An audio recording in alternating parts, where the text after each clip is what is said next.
If you were born between 1980 and 1985, grew up in the United States, and were lucky enough to live in a household with cable, there's a good chance you're familiar with a TV show called Pete and Pete. The Adventures of Pete and Pete was a live-action comedy that aired on Nickelodeon from 1993 to 1996, originally in the form of short films that played during commercial breaks, then eventually as a full half-hour series.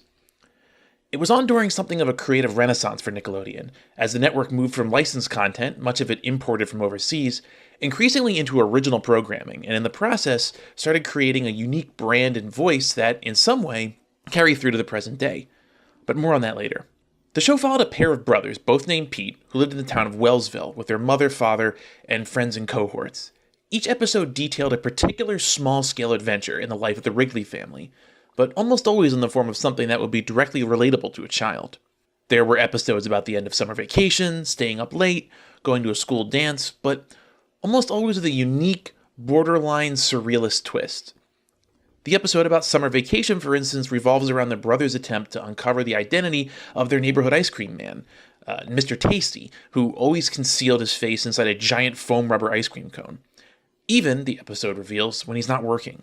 It was a truly remarkable show. It was funny, charming, unexpected, and endearing, and it was a hit, at least enough to stick around for 3 seasons, which was more than enough time to leave a lasting impression in the minds of probably millions of kids, myself included. There was just something about the show that was truly unique and weird.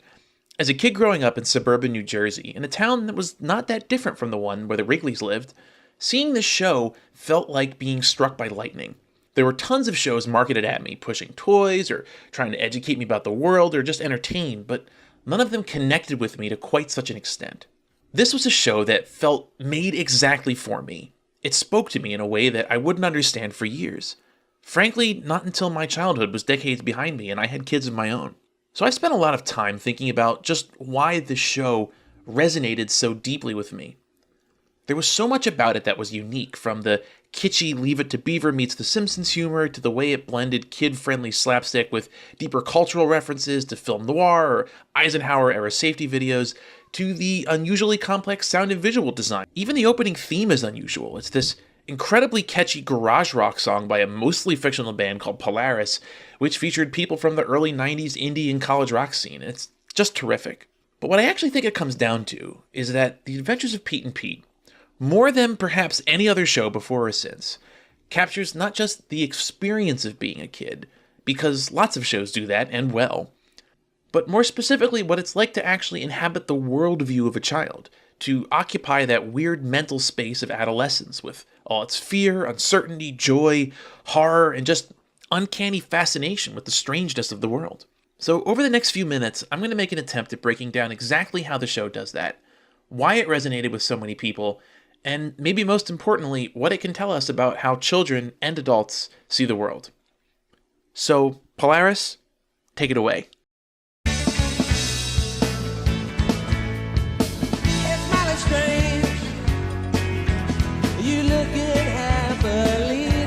I want to start by walking through a typical episode of The Adventures of Pete and Pete.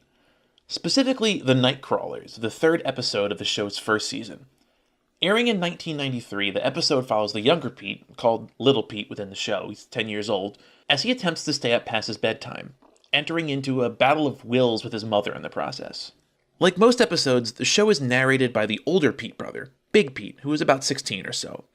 I wouldn't call him any more mature than his brother, but he certainly tends to be a bit more world-weary. This is an interesting storytelling device, because on the one hand, it means the stories occur diegetically, or within the framework of the story itself. And if you really wanted to, I guess you could read it as being the boasts or exaggerations of a 16-year-old talking about his younger brother. Although his little brother is often there with him and even comments on the story. But on the other hand, it also lends an air of verisimilitude to the episode.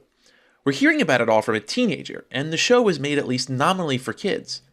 So it kind of harkens back to that dynamic of a big kid telling us about how the world really is, in the way of big brothers throughout history. So moving on, the story immediately grounds itself in reality by setting up something that every kid will be familiar with: bedtime. It outlines exactly why kids are concerned with bedtime. This notion that somewhere out there, other kids are having fun while you sleep is really powerful. And as the parent to young kids myself, I can tell you that the fear of missing out is maybe the most incredible motivator there is. If I offer my daughter a cookie to get dressed in the morning, she's likely to still say no. But if I say, okay, well, I guess daddy will just eat the cookie then, well, that's a different story. But it's more than just Pete's reason for pushing back that rings true. The show also takes pains to point out the basic absurdity of an arbitrary bedtime. Why 9, Pete asks. And indeed, why 9 o'clock? Why not 9:15? There's nothing special about 9. It's obviously unfair to just make kids go to bed when they're not actually tired. And it's at this point that the show strikes upon its trademark surrealism, introducing the villains of the episode, the International Adult Conspiracy.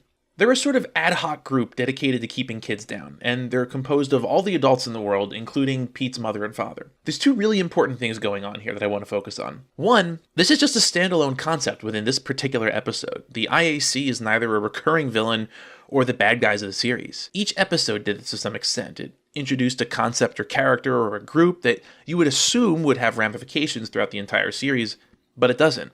I think they may mention the IAC in one or two other episodes, but it's a far cry from a show with a really consistent internal mythology, like, say, The Kids Next Door. The other really interesting thing is that the show actually has sympathy for the adults. The point of the conspiracy, as it were, is clearly just to make their lives easier. And while I'm sure this went over my head as a kid, as a parent myself, oh man, does it resonate. So Pete decides to put his foot down. He's not going to bed. He immediately winds up in a battle of wills with his mother, who tries to use reverse psychology on him, telling him he can stay up as long as he wants, under the assumption that he'll realize the error of his ways.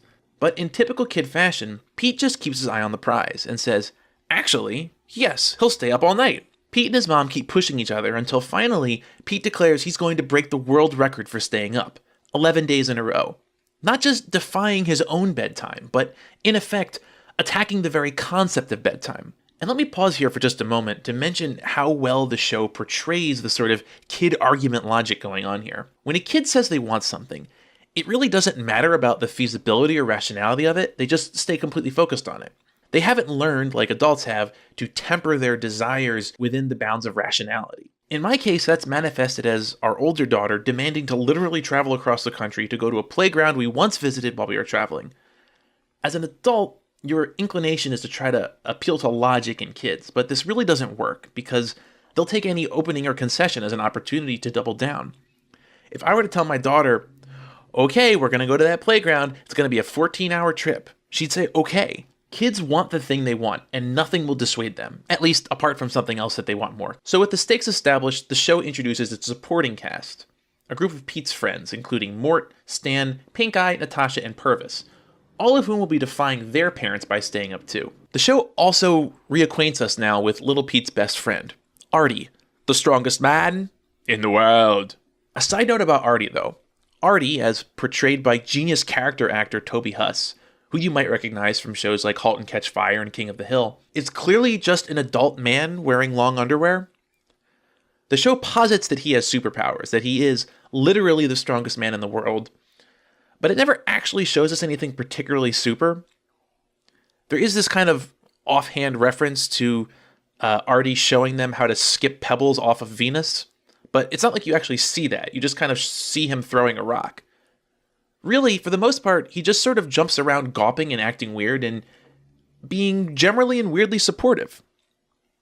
And I want to emphasize that Artie is not an imaginary friend. He clearly, literally exists within the logic of the show, and we see other kids and indeed other adults interacting with him regularly. So at first, everything goes great. The gang plays sports, goofs around with Artie, and generally enjoys being up all night.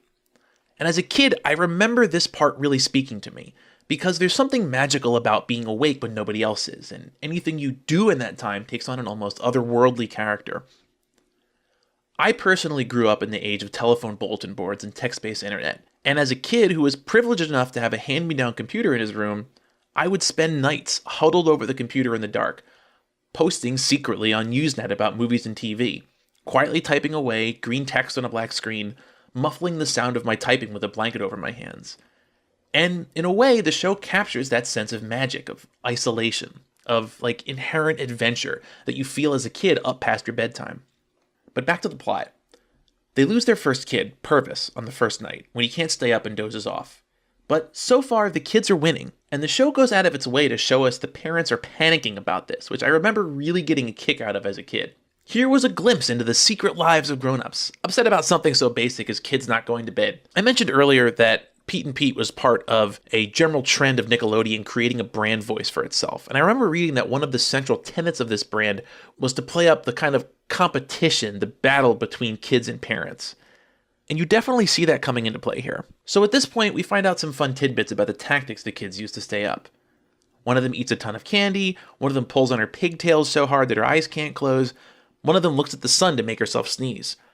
Artie and Pete, meanwhile, dance the night away listening to distant radio stations on a Krebstar 9000 radio, part of a recurring gag on the show where every normal brand is replaced with the products of a company called Krebstar. Oh, and maybe this is just me, but I remember dozens of late-night car rides with my parents, listening to strange radio stations playing unfamiliar music while the rest of the world slept, and I really appreciated this touch, this little touch of color there. So days and nights pass, and the kids start dropping one by one. One falls asleep due to a sugar crash, lack of sunlight, the pigtails girl loses her scrunchie, one of them just laughs too hard. Even as the adults keep squirming, worrying what their kids will demand next if Pete pulls off this magnificent gambit. Until ultimately, only two people remain, Artie and little Pete. And then Artie's radio dies, and he too falls asleep, depriving Pete of the desperately needed witness for his accomplishment, and torpedoing the whole effort just 53 minutes shy of the goal. All, it seems, is lost. And then Pete's mom comes out of the house and helps him across the finish line by helping him stay awake with a game of tag. She turns against the international adult conspiracy, and she takes a moment to tell Pete why she makes rules like bedtime, and explains that she's afraid that he's growing up and won't be her little boy for much longer. And bedtime is in some way emblematic of that. They also, as a final compromise, agree on a new bedtime. 10:15. Roll credits. So, I love this episode. It's funny and touching and memorable, but on the surface, the plotline doesn't seem too out of place with most other kids' shows. There's fantastical elements, imaginative elements, relatable stuff, and even a touch of pathos, which, then and now, is pretty much the recipe for kids' TV. But when you explore it more deeply, and analyze the themes going on here, and especially the way that the world of the episode is presented to us, there's one big thing that stands out. And it all comes down to how those elements of the fantastic are introduced, and how they're woven into the mythology of the show. Most kids' shows take place in either a fantasy world, or the real world with a few big fantastic elements added in. Consider something like Steven Universe, or for something more contemporaneous to Pete and Pete, The Secret Life of Alex Mack. Both of these shows take place in relatively realistic worlds, with a few really big changes that drive the plot of each episode. In the case of Steven Universe, it's the introduction of the Gems, superpowered aliens who arrive from space in a distant past, and generally entangle the human characters in different adventures. Even more low-key is Alex Mack, which is about a regular, everyday girl who gains the ability to turn into a mid-90s CGI blob after getting chemicals spilled on her. These fantastical elements provide the setup for the show. They animate the plot of almost every episode. Remove Alex Mack's powers, or take the gems away from Steven Universe, and the plot, for the most part, disappears. It becomes just a show about regular people. But Pete and Pete is different. Like most episodes, The Nightcrawlers takes place in the fictional town of Wellsville, which is kind of ambiguously placed but was filmed in northern New Jersey. It's very much a stereotypical early 90s middle-class suburb. And that's it, really. It's a normal, boring, everyday town. There's no crashed alien ship or ancient time vortex that causes it to be different from our world. Because fundamentally, it is our own world. And the same holds true for Big Pete and Little Pete, and indeed the whole Wrigley family. None of them have any powers. Nobody gets zapped back in time or can transform into space ninjas with dinosaur robots or, well, anything really. There's some weird elements, but they're just sort of there. And there really is no singular element of the fantastic in the show that you can point to. There are consistent things that turn up again and again, like Artie or the Krebco Company or the metal plate in their mom's head, but those are just narrative color. They don't actually animate or drive the plot. It's just our world. It's weird, sure, but as a kid, there's a very real sense that the show could be about you, boring regular you, because you, personally, could have these adventures too. And that's because in Pete and Pete, the central conflicts unfold from everyday occurrences, nothing more. Bedtimes, dances, inheriting a family heirloom, it's all just stuff that happens to you in the course of a childhood. And so, the unreality of the show, which is everywhere, feels somehow natural. The sense of the unreal that beats at the heart of the adventures of Pete and Pete isn't the unreality of fantasy. It's not asking you to accept that there's a magical sword or a time wizard or something. It's just asking you to accept the unreality of, well, reality. It's the fantasy that arises naturally and organically from not yet knowing how the world works or what is and isn't normal. I want to illustrate this with a story from my own childhood. The year was 1991, and I was in first grade, Mrs. Harris's class. It was my first experience with real school as opposed to daycare or kindergarten, and one of the big differences of first grade was that there were punishments for not following the rules. In kindergarten, really the only punishment had been timeout. You got sent to sit in the corner for a bit, but in first grade, being taken out of class wasn't really a punishment anymore. You weren't just there to play, and it could be kind of boring, so in a way, being pulled out of class was kind of good. So there were other punishments in first grade. And I discovered this on the very first day when I got into a fight with another kid and was pulled aside, written up, and told that I would be spending recess on the bleachers. Well, on the bleachers? What did that mean? I had no idea. I didn't even know what a bleacher was. So I concluded that they were going to make me spend recess on some sort of device that would turn me white or turn my clothes white or something. Maybe it would bleach my hair, I don't know. And then, of course, recess rolled around, and I discovered that a bleacher is just, another term for stadium seating. And my punishment was that I couldn't go play with the other kids. Okay, so this is a humorous story, but what's the point? Well, it illustrates something about how children understand the world. As an adult, even if I didn't know what a bleacher was, I probably wouldn't assume I was going to be literally dyed another color as punishment for getting into a fight. And that's for a whole bunch of different reasons. I know, for instance, that that's way out of proportion in terms of punishment. And I also know that any parent would absolutely lose it if their kid came home a different color than when they'd been dropped off at school.